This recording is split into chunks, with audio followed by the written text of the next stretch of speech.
Sir. All of you, please turn your videos on. I mean, probably the last time that I would say this to all of you. All of you, turn your videos on quickly. Let me just see you. It's been quite some time that I've seen you. Good to see all of you. I mean, it's been so long, right? So you were very busy. We are all there, but you have been very busy and occupied. Yeah, okay, great. Turn your videos on, everybody. Let me just see. Everyone, please turn your videos on. Yeah, okay, great. So, how have you been? How are you all? All Good, good? sir. Yeah, why is it only good? Why good, man? You should be at your best, right? Especially these days, you should be at your best. I'm not going to ask you how the exams went, how did you write, and all those things. It's been kind of like cliche for you if someone says, don't think about, the previous exam. If you've done well, good. If you've not done, it's okay. And all, yeah, because I don't want to tell, I don't want to repeat what you already know. Kind of like maybe saturated listening to the same statement over and over again, right? So it's okay, fine. But at least one thing is that your first group is over, right? And you stepped into the second group. I think that way only two papers to go. By the time you write another two papers, you're done reading all those things. So I look at it that so after 2 days you can, I mean, two exams, you can really relax and kind of like come back. Now you're in a pressure cooker, right? I understand how you might be feeling. It's okay. It's not that you are alone in this path or journey. Like you, there are a lot of people who are writing the exams, right? So everybody are in the pressure cooker. You are just one such vegetable. You're getting boiled, or one grain of rice just getting boiled, but you'll come out really well. You'll be a seasoned food which will be served in a Michelin star hotel or a five-star restaurant. So don't worry. You'll be presented really well. You just have to wait for the cooking time. The cooking time is kind of like pressurizing, but after that it really will be good. The entire transformation of a simple dish comes out like a very exotic kind of a fancy dessert. So that's the whole idea.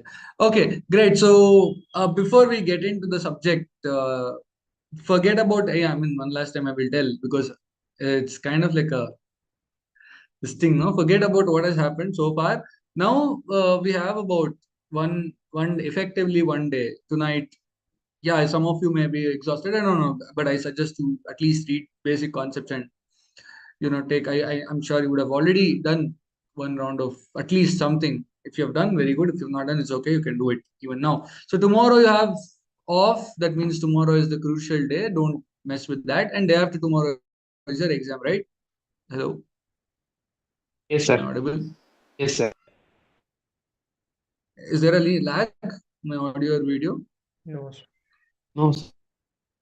No. Okay. Okay. There's no energy only. It's okay. Why are you sad? You are sad because I came No, up sir. till now. Internet. Everything was going on planned. Now things are changing. Why did you come? Hello. No, Yes, sir. sir. Am I audible? I mean, there's some network issue, I guess. Am I audible now? Is there any lag? Yes, sir. Yes. No, sir. So it's better, right? Yes, sir. Okay, great. So now let's get into the subject. I hope you have the material with you. So that I have prepared the material considering the indicative order of study. So this kind of like provides how you have to start studying, what are the concepts or what are the topics that you have to pick and start reading. It's in an order, though this order is suggested, not really mandatory that you have to follow. If you have already have developed a plan that I have to start from this section, you are free to do whatever way you have. Now, don't change according to any other's views, because your views and your pattern is the most important and most crucial aspect. Now, but whatever it is, do not forget to revise. This is the most important thing.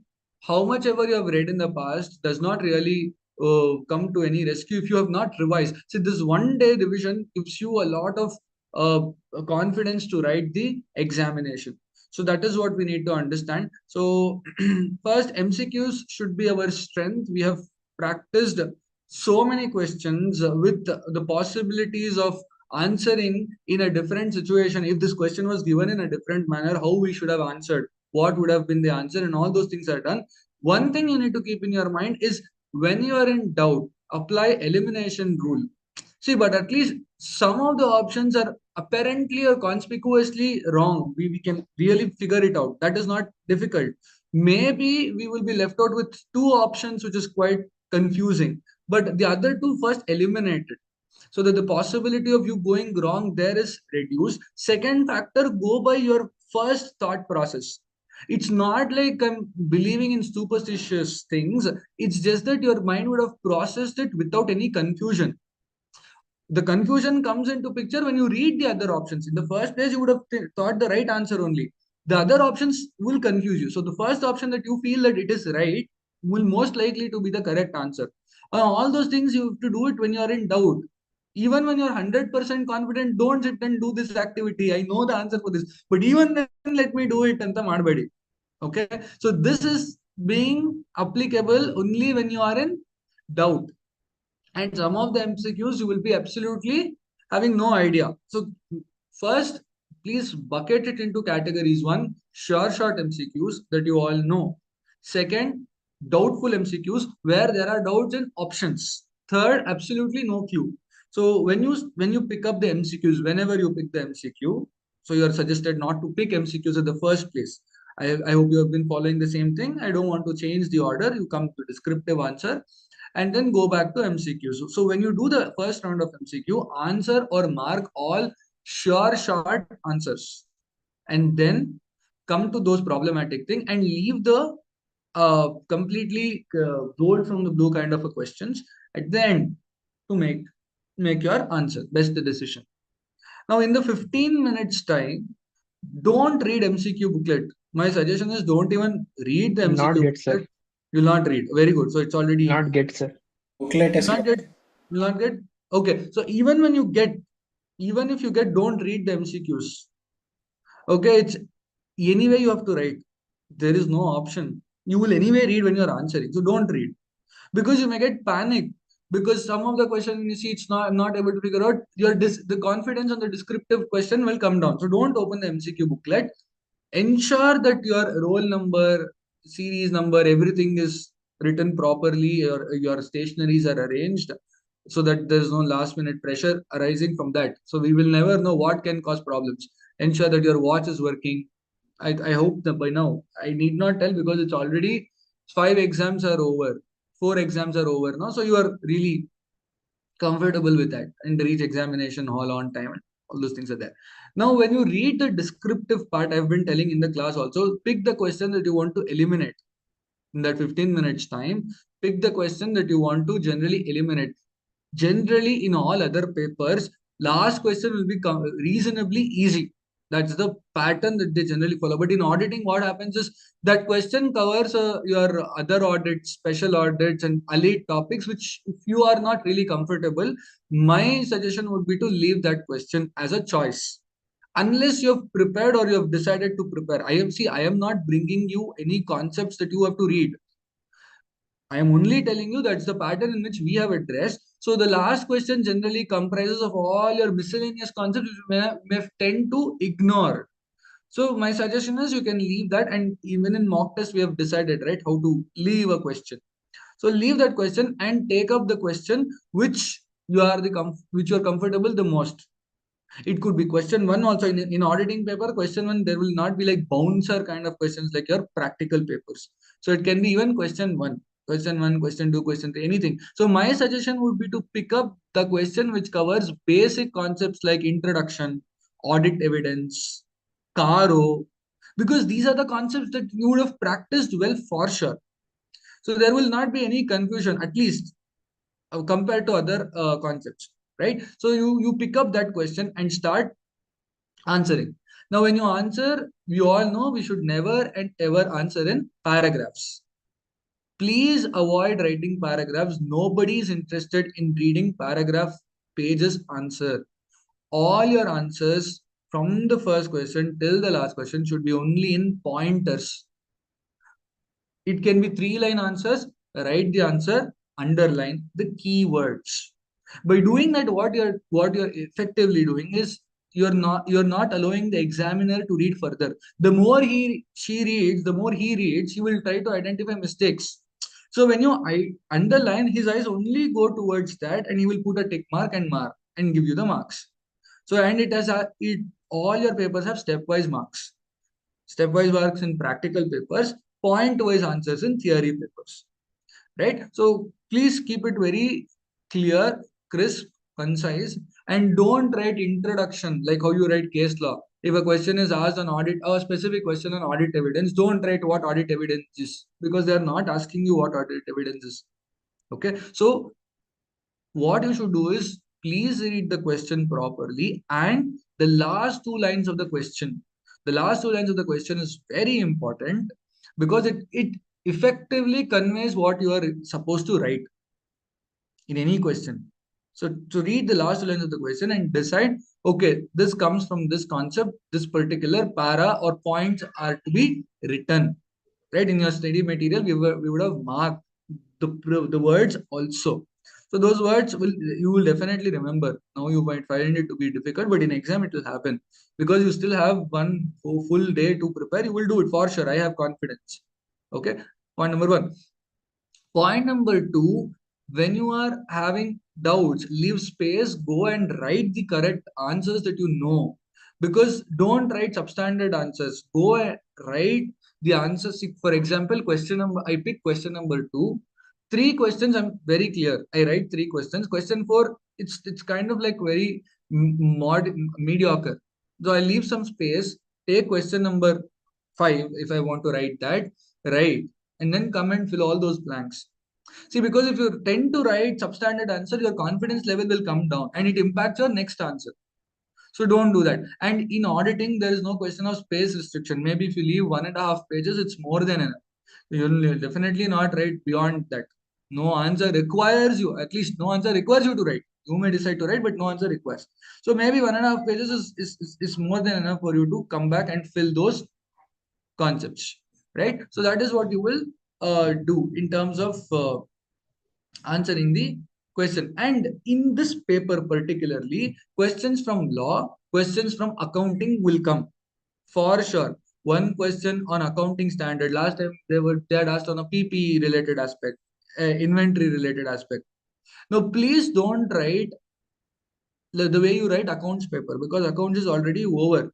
You have to write the answer from auditor's perspective. So what you have to do extra? Nothing. Just by adding, we will check. Auditors needs to verify and then write accounting answer. If a calculation is asked, auditor needs to ensure that this is verified and then write. Why I'm telling this, because all the other students would have written only the accounting aspect. You are bringing auditor's perspective, your answer will get more weightage and advantage. So by that, what happens is a little bit more marks can be given by the examiner, right? So that is what you need to focus. Any question apart from audit area is asked should always be written from the auditor's perspective. Nothing extra needs to be done. Just by adding auditor shall verify, auditors needs to examine, or this has to be checked, will definitely be a complete answer in auditing paper. And all the questions, if you get questions from other subjects, it will be very easy. They will not give a complicated accounting question in audit, because complications are all over in accounting law. Okay, you may expect questions on buyback, expect questions on AS related question. You can expect questions on the securities premium, charges, all the company law related sections, bonus issue, all those things are possible areas in the auditing paper as part of your audit of items of financial statements. So this is something that you need to keep in your mind. Then disclosure. Schedule 3, compulsorily everybody should go through Schedule 3. That I've told you, even as part of your revision R2E, R2C sessions also, we have taken it up. Now also I'm telling you, go and read. It is there in your notes also, revision notes. please read the disclosures, and predominantly focus should be given on the amendments which have come up very recently. That is the possible area for your examination. And one practical suggestion that I would want to give all of you is that you can take up the immediately preceding examination, which is September, right? September exam, right? So September question paper you can take up and see what questions are asked. You can reduce the focus on these areas. This is what my suggestion would be, because the possibility of the same question repeating in immediate exam is very, very low.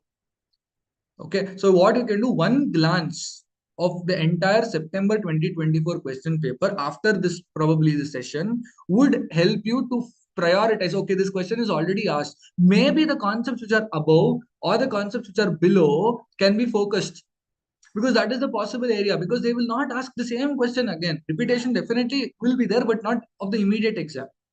So 9 out of 10 times it has worked. And I'm really hoping that it will work in your exam also. Right? So you can do that activity so that it will reduce your uh, reading extent to that level. It will help you reducing. The less you read, it is better. No, the more you simplify, it will be better. So that is one point that you all can consider. Right? So now with this, these are all the basics that you already knew. Let's get into the specifics of the chapter wise specific concepts. Let's discuss. It's all there in the revision material. So I'll just share the screen so that you can see together the Canara Bank. Together we can. I'm doing something, you are doing something. Both of us are writing exam. Okay, I think the screen is visible, right? Yes, sir. Yes. Okay, great. So please be with me and respond because when I share, I cannot see everybody. So your response is the only way I can see that you are Yes. following. So now first thing is first, introduction chapter, objectives of audit as per SA 200, obtaining reasonable assurance that the financial statements as a whole are free from material misstatements, whether due to fraud or error, and thereby expressing an opinion on the financial statements to report in accordance with the requirements of SS. Twin objectives. Inherent limitations to the audit, very important. Nature of financial reporting, nature of audit procedures, the timeliness and balance between benefit and cost, future events.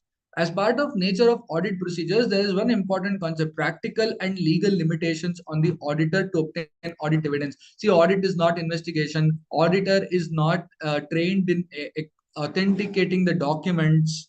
Auditor do not have special powers like seizure, right? So this makes, and fraud involving collusion makes the auditor to believe the evidence when in fact it should not be. So these are the points that you need to bring it up. And they will not ask you to write the inherent limitations. One of the concepts will be asked and it will be framed as a question.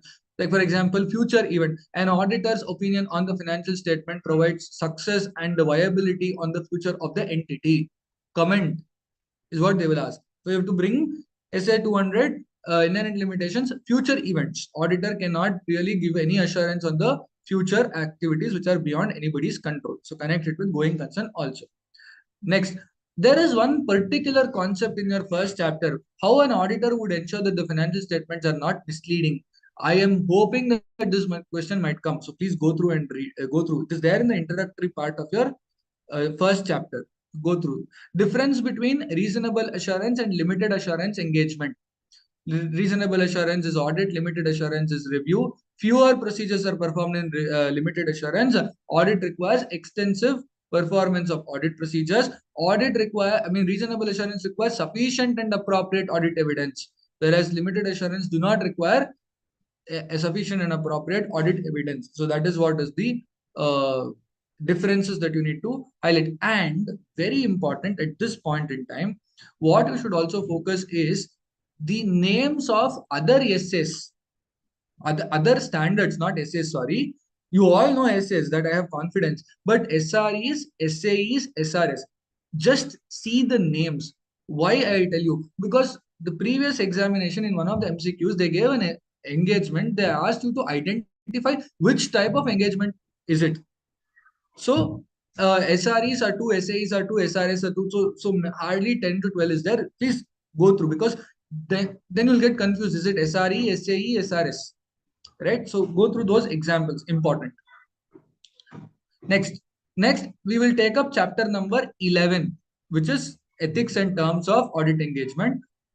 Fundamental principles of professional ethics: integrity, objectivity, professional competence and due care, professional behavior, confidentiality. Mind you, independence is not a part of fundamental principle of professional ethics. Independence means, integrity, being honest, straightforward, objectivity, without any bias, directly linked to independence, professional competence and due care. See, there is one important word: timely completion of the audit is also a part of professional competence, ensuring that you are upgraded with all the latest laws and regulations. Professional behavior: any action which discredits the profession or derails your profession. That is professional behavior. Let's say not responding to the request raised by the regulatory authority, not communicating with the previous auditor, not cooperating in a peer review or a quality review process. They're all professional behavior. And confidentiality: not disclosing information to others unless a law or a regulation requires you to do so. One question might come where a law or a regulation would have asked you to provide, you have provided. Are you violating fundamental principle? That kind of a question. You say you will not violating, because though confidentiality norms are there, it is not applicable when a law or a regulation prescribes them to do so. That is fundamental principles of professional ethics issued by Code of Ethics ICAI. Then you will read independence, two components. Independence have two interlinked perspectives. What are they? Independence in mind, independence in appearance. Those aspects needs to be written in your answer with maybe an example, right? And then threats to independence: self-interest threat, self-review threat, advocacy threat, intimidation threat, familiarity threat. These are the 5 threats. Now, self-interest is always financial, which comes from you. Now, when a senior hugely relying on the client for the fees, undue influence on the fees, contingent fees, auditors' potential employment with the client, they are all the examples of self-interest threat. Self-review is what? Self-review is a threat which occurs when you were on the client's end, now joining the audit firm, or you were providing non-audit services, now providing audit services. Familiarity threat is when you join the client. So there are two confusing examples. For the benefit of everybody, I'll repeat. One, when the former employee joins the assurance engagement, it is a self-review threat. When an employee of the audit engagement joins the client, it is a familiarity threat, because you know the person. So that is what you need to. Those examples are very crucial, and few MCQs is what you have to prepare together. And firms' quality control practices: heal me. One of them may come in your exam: engagement performance, or ethical requirements, or human resources, leadership. Anyone can come. So please be prepared. Then professional skepticism, definition, examples, and how it reduces the risk of overlooking unusual circumstances, overgeneralizing when drawing conclusions. All those aspects you need to read. Acceptance of client and continuance, especially integrity of the client, ICC, integrity of the client, competence and the capability to handle the audit. So that is what you need to focus. Then please take up essay 210, which is a part of chapter 11 only. Preconditions for an audit, very important.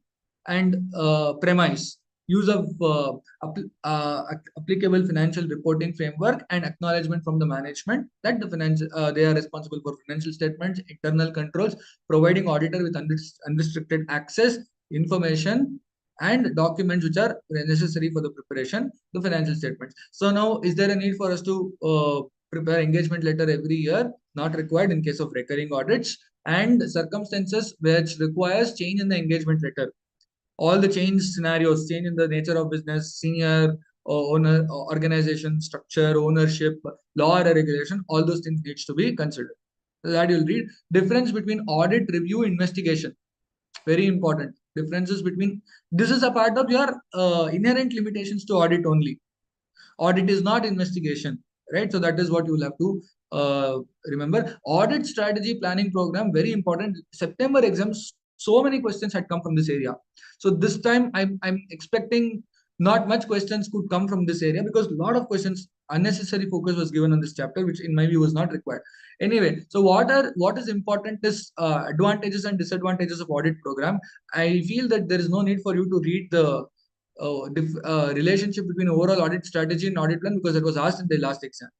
Okay. Now, what I want you to specifically stress is documentation of audit strategy, plan, and program. I'm expecting some MCQs from this area, and ascertaining reporting objectives as part of your overall audit strategy is something that I want you to brush through, because I am expecting questions in this area. If a question from this chapter is come up. Next is Caro. Please take up after this. Please read Caro. Very important. You can definitely expect one descriptive question. Applicability. Caro is applicable for every company, but it is not applicable for a small company, one-person company, banking company, insurance company, Section 8 company, private limited company having paid up share capital and reserves of not more than 1 crore and turnover of not more than 10 crores, and borrowings from banks and financial institutions not exceeding 1 crore. So now when you examine this, if it's a private company is a small company, by default apply the exemption. Don't go to the private limited company condition. So if it's a non-small private company, only then this residuary clause will be applicable. Got it? You understand? Now, last exam, they had asked a question on disputed statutory dues. Okay. Now, this time they may not really focus on that. Something else may be asked. So please ensure that you have read. Particularly focus on inventory, focus on fixed assets, focus on CSR. I'm expecting questions in these areas. Focus on this loans and borrowings. I'm expecting questions in these sections. Then audit report, very important. Audit report chapter. So 700, 701, 705, 710, 720, 570, 560. All these standards are to be read together. There is nothing much to read in 700. There are certain specific, one concept you have to be very clear, specific evaluations that the auditor will make. In the introductory part of your audit report chapter, there is one concept, specific evaluations that the auditor should make. Maybe that is something that I'm expecting. In 701, what is important is matters that determines applicability of key audit matters. There are only 3 items. That is very, very important. If a question can come, it is from this area. What are the areas that would be considered as key audit matters? Higher risk of material misstatement, where there is management bias, and the significance of the audit in the financial year. 705, what you need to focus is the definition pervasive. Pervasive means what? It's the impact of the misstatements on the financial statements, or the possible impact when the auditor is unable to obtain sufficient and appropriate audit evidence. That word is very important. And the matrix, what type of opinion that the auditor would give. And certain important aspects in your audit report, read especially those aspects which are covering disclaimer. When auditor provides disclaimer of opinion, whether key audit matters will be given, it is not to be given. That concept is there. And before he could give disclaimer of opinion, what he should do? He should decide on withdrawing from an engagement when it is permissible. When that is not permissible, only then he should give a disclaimer of opinion. And when the auditor gives a disclaimer of opinion, he should not express anything in auditor's responsibilities. That needs to be focused. 710, what is important is definition of comparative information, comparative financial statements, and corresponding figures. Difference. If at all a question can come, it comes from these areas. And exceptions to the rule that auditor's opinion shall not refer to corresponding figures. When will auditor's opinion not refer to corresponding figures? When opening balance contains misstatement, when the previous auditor has expressed a modified opinion, when the previous financial statements are not audited at all. In these 3 circumstances, auditor will have to refer to the corresponding figures. 720 is not there, so you can remove it. 570, very important. Those examples, operating, financial, and others. Examples are very important. And implication of going concern on audit reporting. So if there is going concern assumption is inappropriate, straight away adverse opinion. If going concern assumption is appropriate, material uncertainty exists, disclosed appropriately in the financial statements, unmodified opinion plus material uncertainty paragraph. if these facts are not disclosed appropriately in the financial statements, qualified or adverse opinion, as the case may be, but there will not be this going concern paragraph. You cannot give. If you provide material uncertainty paragraph, it will be only for unmodified opinion. Okay, and then 560 last exam also they have focused on 560. I don't think that this time also they may ask. I'm not really sure, but you have to read what definition of subsequent events that take place from the balance sheet date till the date the auditor's report is signed, and the events that and the facts that the auditor's attention that comes to auditor's attention after he signs the audit report. Few important points that you need to focus is, once the auditor has signed the audit report, he has no further obligation to do any audit procedure. And whenever subsequent events are identified, the amended auditor's report cannot be dated prior to the amended financial statements date. And examples, adjusting events, non-adjusting events, because you already know in AS5, so that you will be able to write, I feel. Next, company audit related sections you have to read, especially 143 subsection 3 clause I conditions, internal financial reporting over financial statements, and rule 11 that contains 6 rules, right? I mean 6 aspects. One, litigations, material foreseeable losses, and then dividends, audit trail, round tripping, funds. Remember? And delay in transferring funds to IEPF. These are the 6 aspects. I am expecting question on audit trail this time. Most likely be asked. Okay. And 143 subsection, very important. 143.1 inquiry points. Whether loans and advances made by the company are prejudicial to their interest. Whether revenue expenses have been charged to personal account. Whether transactions represented by mere book entries are prejudicial to the interest.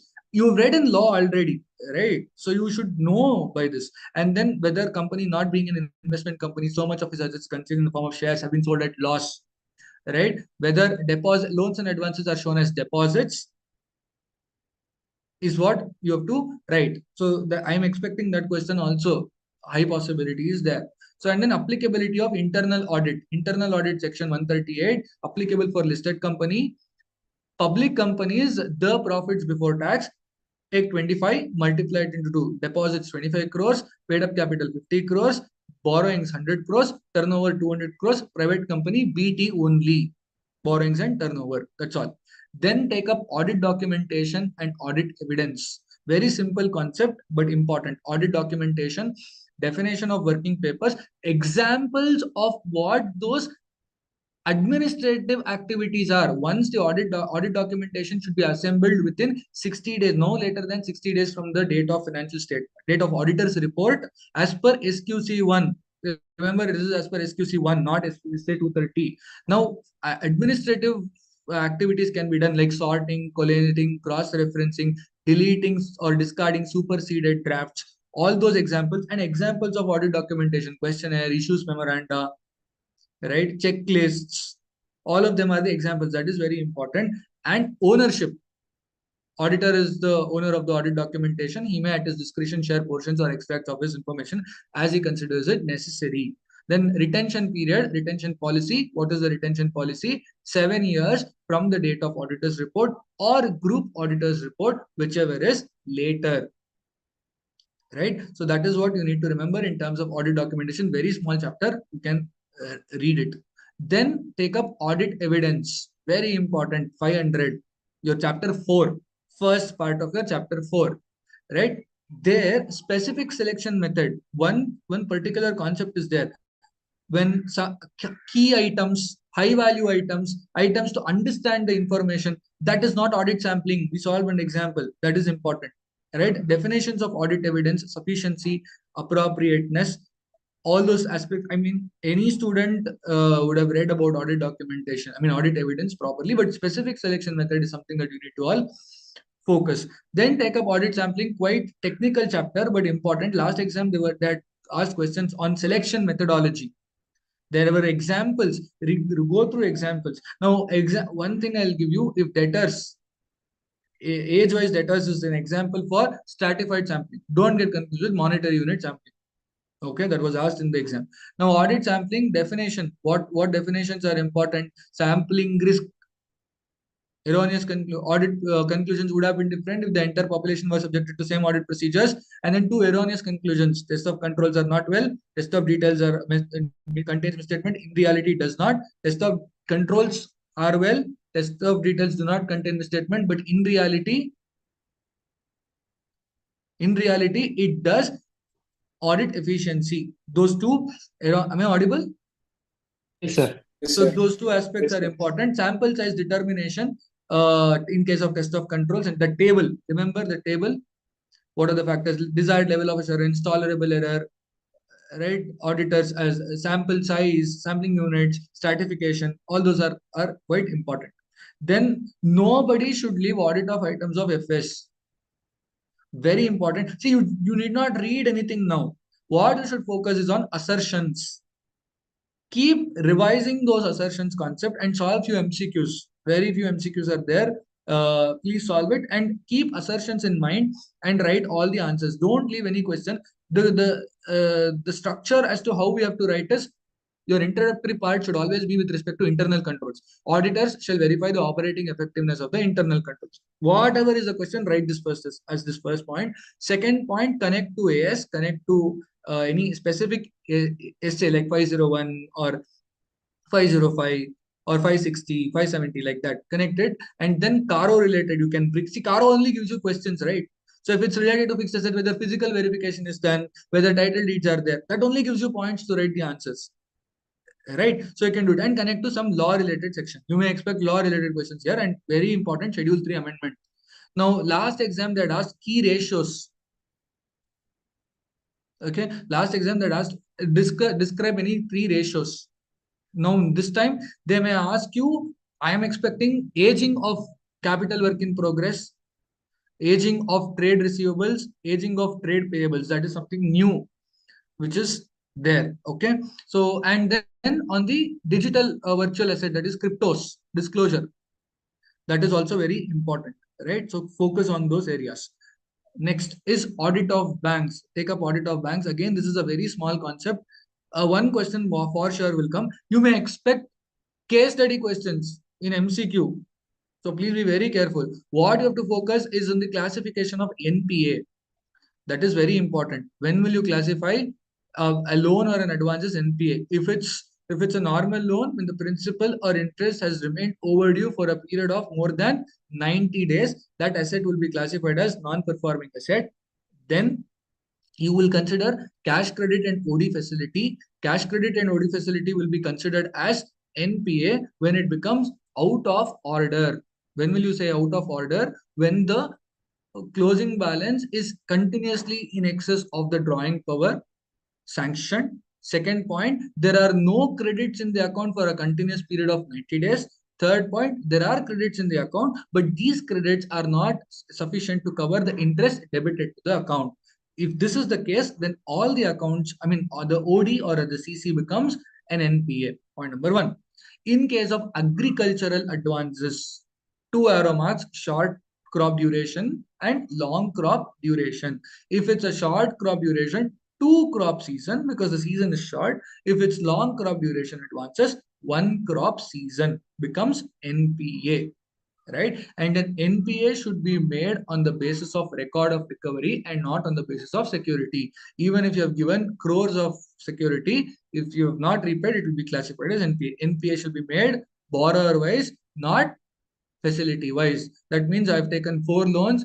Housing loan is good, car loan is become NPA, OD is there, and one gold loan is there. All the accounts become NPA. It's person specific, not account specific. And then provisioning requirements, very important. Classification of advances, standard asset, special mention accounts, very important. Special mention accounts shows stress signals, like how you are showing stress. Don't be stressed. Okay, so stress signals, SMA 1, 2, 3, SMA 0, 1, 2, and then NPA, substandard, doubtful, loss. Doubtful, D1, D2, D3, loss asset. Substandard is due for a period of 1 year. From the 91st day till 1 year, substandard. Then next 1 year, D1, 1, 2, 3, D2, and then D3. A loss asset is any asset which is recognized either by the external auditor, internal auditor, or RBI to be written off as a bad advance. A provisioning requirement, secured, unsecured. Unsecured component, 100%. Secured, if it's substandard, what is the percentage that you make? 25%. Right? Remember? Then D1, D2, D3. Remember, and you may expect, you can also get one numerical question in this. So the chart is something that you need to remember. And the next concept that you should remember is government guaranteed advances. Central government guaranteed advances classified as standard asset for the purposes of asset classification, classified as NPA for income recognition. What is the recognition criteria for incomes in case of NPA? On cash basis. That means on the basis of realization of receipts, and whatever interest is recognized so far is reversed or a corresponding provision is created. So that is what you need to remember. Then what you should also focus or remember is those engagement team discussions. Advantage, what are the concepts that will be discussed? Engagement team discussion. Mere PF is what we have. Errors likely to occur, misstatements identified in the past, possibility of fraud, all those aspects. And then risk management process in the bank. Oh, our ICMR, oversight by management and the oversight by those charged with governance, identification, measurement, monitoring risk, and then control activities, monitoring activities, information, reliable information system. These are the 5 points you need to remember. Remember ICMR O or our ICMR, whatever it is. Then, then we understood security, erosion in the value of security in this case. If any asset has become an NPA and the value is eroded by 50%, more than 50%, you need to treat it as doubtful asset. If the value has come to just 10% of the value, then you need to write it off as loss asset, and 100% needs to be provided for in the books of account, right? And then they might give you some audit procedures specific to the bank. Whatever audit procedures you do for any other company, you write it if you are not really sure. But don't leave this question unattended. Got it? And then calculation of DP. What is DP? Drawing power. Drawing power. That problem we have solved no, in your study material. You have to subtract margin, less 40%, less 25%, or less unpaid stock. Go through that example, you will know. And one question can be expected from that area if they want to ask numerical related aspects. Then take up audit of automated environment. You will not see a separate chapter. It's part of your chapter 3, risk assessment and internal control, because generally one question on digital or IT audit will come. Okay, so now audit in automated environment. What is it? What are the things that you need to keep in your mind? What are all the testing mechanism that the auditor will do? What are the tests that he would perform? Which one will give them the best evidence? It is re-performance, inquiry, observation. Okay, inquiry least effective, highly efficient. Re-performance highly effective, least efficient. Inquiry coupled with inspection gives you the best audit evidence, right? And types of control: IT general controls, application controls, IT dependent controls. Examples are very important. And certain activities are happening within the systems. What are they? That point you need to read. Here is the area where they can ask difference between IFC versus IFCFR, internal financial controls, versus internal financial controls with respect to financial statements. And some definitions in this chapter is important. Audit in automated environment. What are the risk factors that IT could pose? Okay, that is also important. Inaccurately processing data, processing inaccurate data, loss of data. So remember 3 things: CIA, I've told you in the class also: confidentiality, integrity, availability. Any compromise to this is a risk. So write these 3 points. If you are at the worst, if you are not able to remember anything, write this. If it's related to risk. Okay, okay, so that is what you need to keep in your mind. Then take up analytical procedures. Again, a very small concept. It may come for 3 marks. Very simple. All that you have to remember is SPAIN-DA. Okay, da? SPAIN-DA. So factors affecting analytical procedures. Source. predictability, account type, nature of account, assertions, then disaggregation, inherent risk, all those. How does it impact the analytical procedure? Definition and techniques that are used. What are the techniques that are used in analytical procedure? Ratio analysis, trend analysis, structured modeling, and reasonableness test.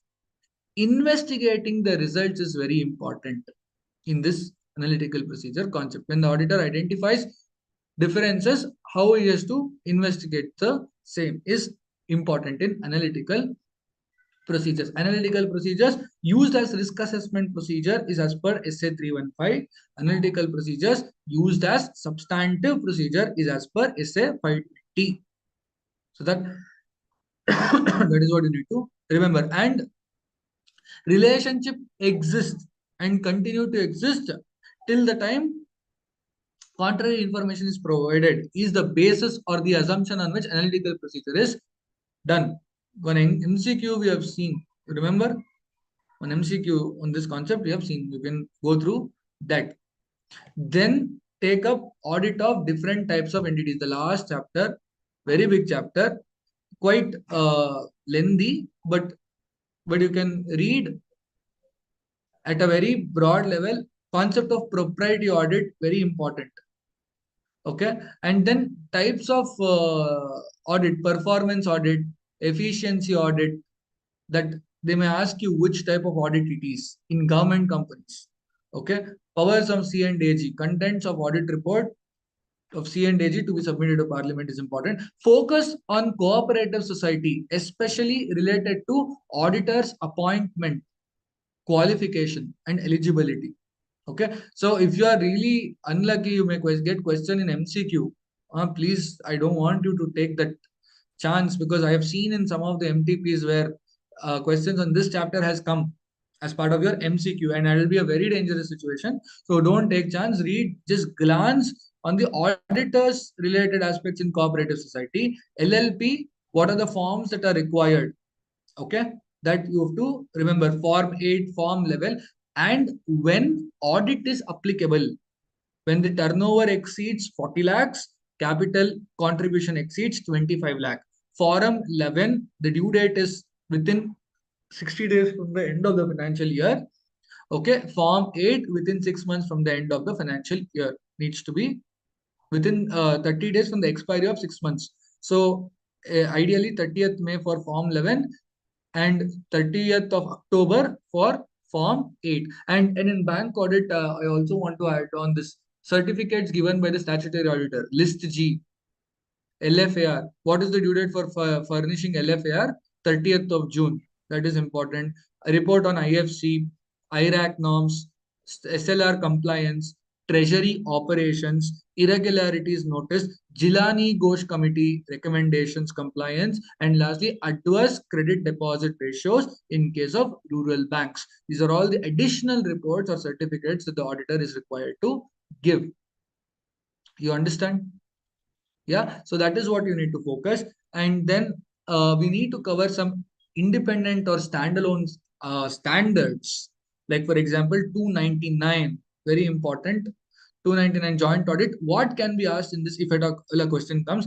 Joint and several responsibility of joint auditors, and the views of the individual auditor will stand. That means majority views are not considered. I mean, if 10 auditors say no, I want to give unmodified opinion, one auditor wants to give modified opinion, he can still go ahead and give modified opinion. So that concept, an example also we have seen. So that is joint audit. And then SA 550, what are all the documents that the auditor can check to obtain information about related parties, entities, latest income tax returns, documents filed with securities regulatory authorities, forms maintained, statutory records. That one question is there and answer is given in 550. Chapter number 4. Okay, that is what you need to read. If a question can come, that is what you can expect.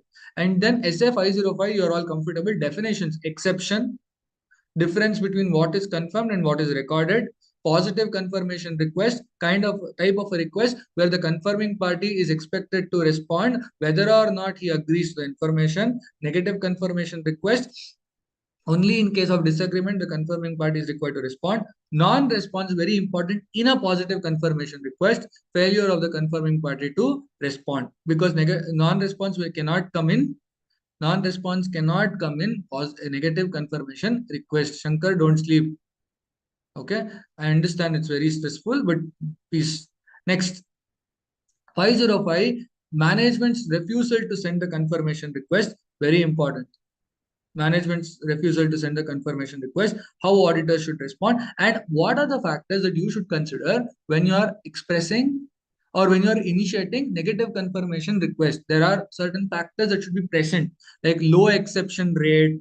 Auditor has no experience of from the confirming parties. They would disregard the request made by the auditor, and auditor is relying on other audit evidence obtained. The population contains homogeneous small amount of debtors. Only then he would intend to perform negative confirmation request. So that aspect is quite important.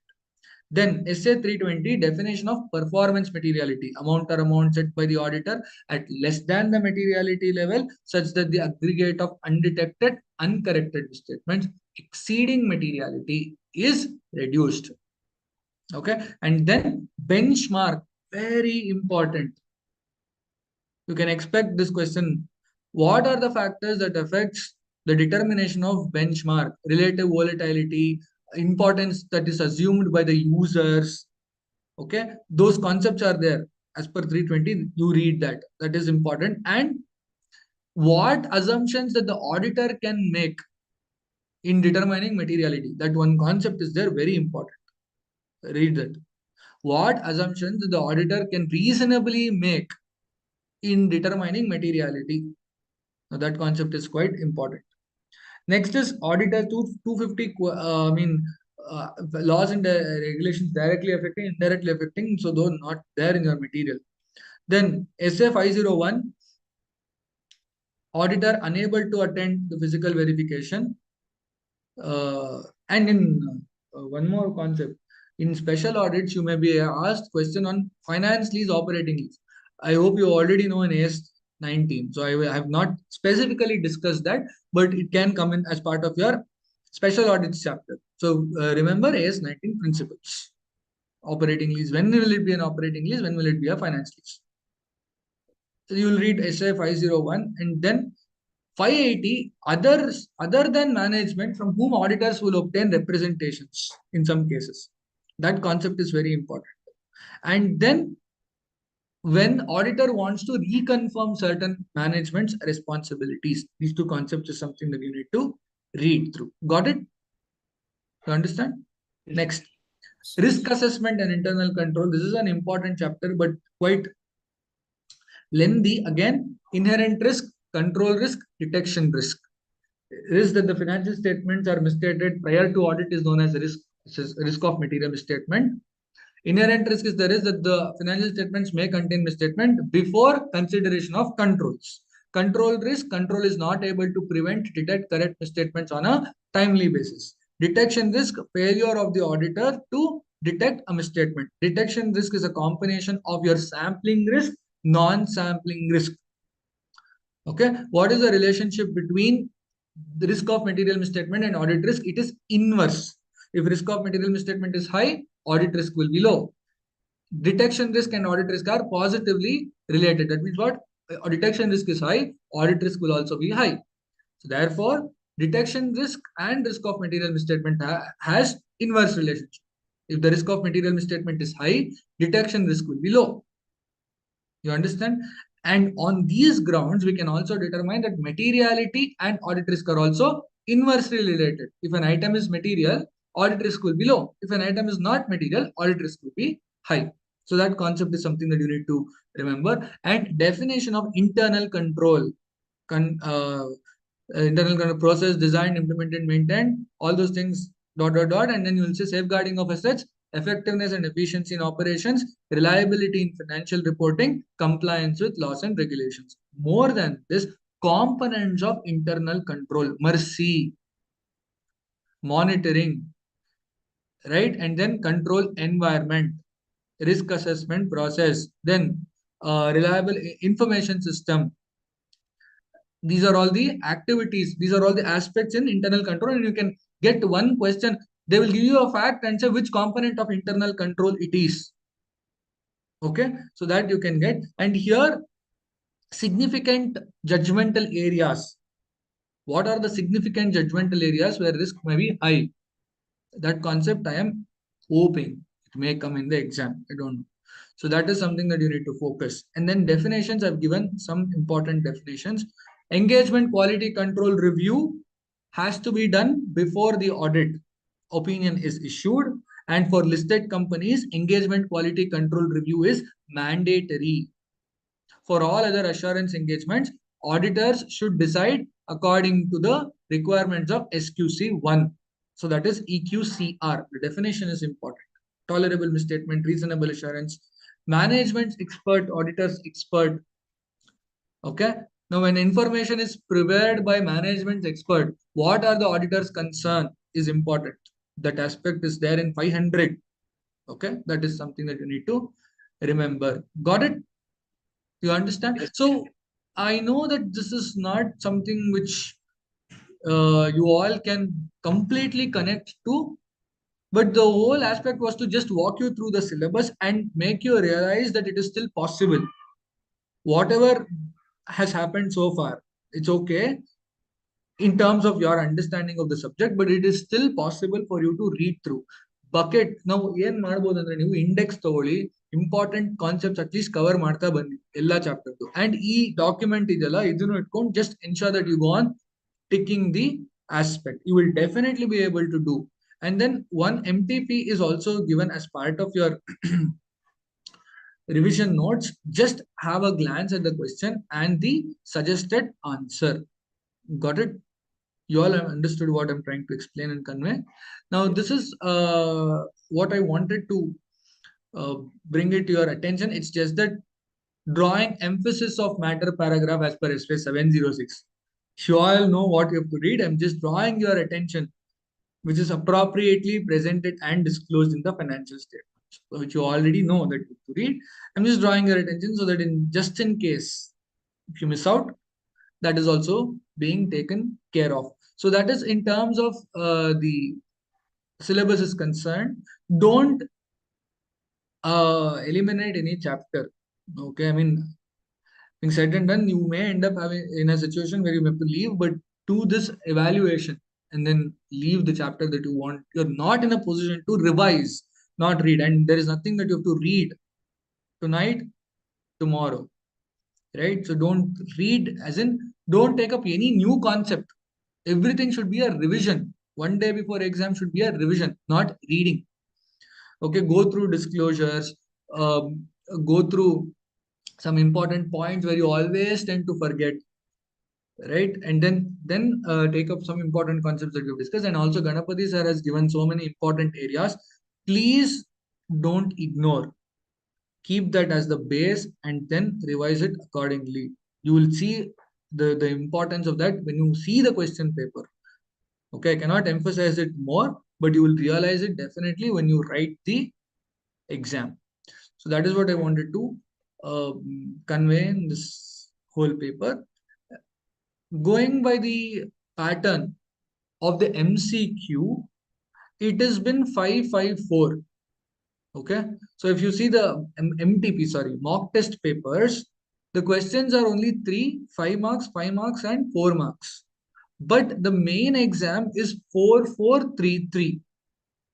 Okay, so that just keep in your mind how many questions are there, because all these while we are trained to see 4 questions in each main question. But the mock test paper has 5. Have you realized it? You noticed it, right? But the main exam was not like that, though mock test paper was following the same pattern. Maybe we will still get 4433, but it's better if we get 4433 so that more number of questions are there. Possibility of you answering is also high. So that is what you need to focus. See the marks that you are answering for and just don't drag. Don't beat around the bush. Directly get into the main answer. So that is all I had. Any questions that you have? Anything that you want to ask in particular? Anything that you want to get clarified or Any aspect that I didn't touch upon? Anybody feels that I should have touched this? No? Is it all taken care of? Okay. Are you all confident that you will do well in the exam? Yes? Yes, Yes, sir. sir. There's no energy. Will you do well? Yes, Yes, sir. sir. Yes, Sir. very good. So you have to do well because you've come this far. Coming this far is not easy. Now, from now on, it's only perseverance, just holding on to it and then keeping your emotions contained.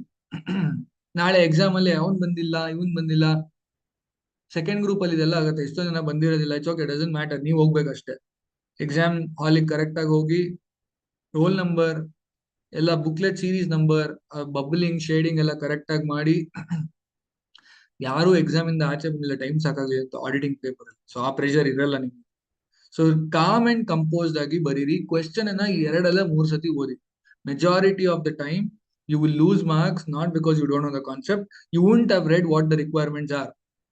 So last 2 lines na 2 ಅಲ್ಲ 3 ಸತಿ ಓದಿ ಅರ್ಥ ಆಗೋ ತನಕ ಓದಿ, break it down into smaller components and read, you will figure it out. And case study questions ಮರ್ತೆ ಹೋಯ್ತು ಹೇಳೋದು, case study question ಗೆ ಕೇಸ್ ಓದ್ಬೇಡಿ, come from the question, go back to case study. Okay, ನಿಮ್ಗೆ 2 case study ಬರುತ್ತೆ ಮತ್ತೆ few independent questions ಬರುತ್ತೆ, ಅದೇ ತರ ಪ್ಯಾಟರ್ನ್ ಇದೆ ಮೋಸ್ಟ್ಲಿ ಬೇರೆ ಪೇಪರ್ಸ್ ಅಲ್ಲೂ ಹಾಗೆ ಆಗಿದೆ. So auditing is no exception ಬರುತ್ತೆ.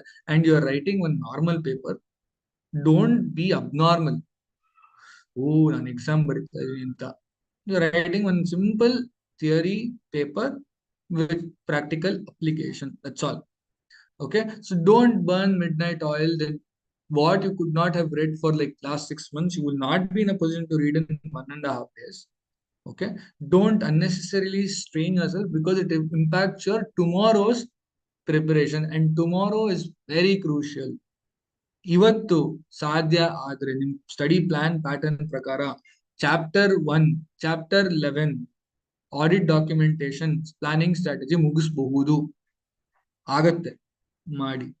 Tomorrow start afresh from company audit. Okay, it gives you a lot of confidence. 1-3 chapters ಮಾಡಿ ಮಲ್ಕೊಂಡ್ರೆ you will be relieved. ಇವಾಗ ಏನಿದೆ ಅಂದ್ರೆ ನಿಮ್ಗೆ ಎಲ್ಲರಿಗೂ ಪ್ರೆಷರ್, ಓ ಇಷ್ಟೊಂದಿದೆ ಓದೋದು ನಂಗೇನು ನಾಪ್ಕಾನೆ ಇಲ್ಲ ಅಂತ ಅನ್ಸ್ತಿರುತ್ತೆ. ಬಟ್ ಇವಾಗ ಸಬ್ಜೆಕ್ಟ್ ಮೂಡಿಗೆ ಆಲ್ರೆಡಿ ಬಂದಿದ್ದೀರಾ ನೀವು, everything will fall in place. With so much of preparations that you have done, have confidence in you. If you don't believe, nobody else will acknowledge and believe. So you will do it. I have confidence in you. Not because I've taught you, it's because of the efforts that you have put in. Okay, and remember one thing, ಯಾವಾಗಲಾದ್ರೂ ಇನ್ನು ನಾಳೆ 24 hours 24 plus some hours ಅಲ್ಲಿ ತುಂಬಾ tension pressure ಆಗ್ತಾ ಇದ್ರೆ ನಾನೇ pass ಮಾಡಿದ್ವಿ, ನಾನಂದ್ರೆ ನಾನು Siddharth has pass this exam means you can do much better and well. Okay, yes, will you do it? Are you all confident? Yes, sir. Please be happy, cheerful. You're all very sad. I know it's after writing an exam, you're tired. I get it. But don't be sad for whatever reasons it is. Okay? It's okay, fine. It is done. Now we have to see how we have to write this paper. I want all of you to do really well. And when you complete your paper, you're satisfied. I'm not bothered about the marks, but you should be satisfied after writing the exam. That is all I expect from everybody. I'm sure that you will do well. Please do rock the examination, and hope to see you all in one last session. That is your pass out session. That's all. So we have met at multiple times, but this hopefully we will conclude with a sweet memory of your pass out session where you would share your success story. I'm really waiting, looking forward to that. Please make it happen very soon. And I wish you all the very best. Do well. We'll meet again next time. You eat well if you have not eaten. You sleep even if you have slept today. It's okay. Thank you. Good night. Have a great day. Bye. Thank you, Thank you, sir. Thank Bye, you, sir. sir. sir. Bye. Bye, sir. Bye, sir.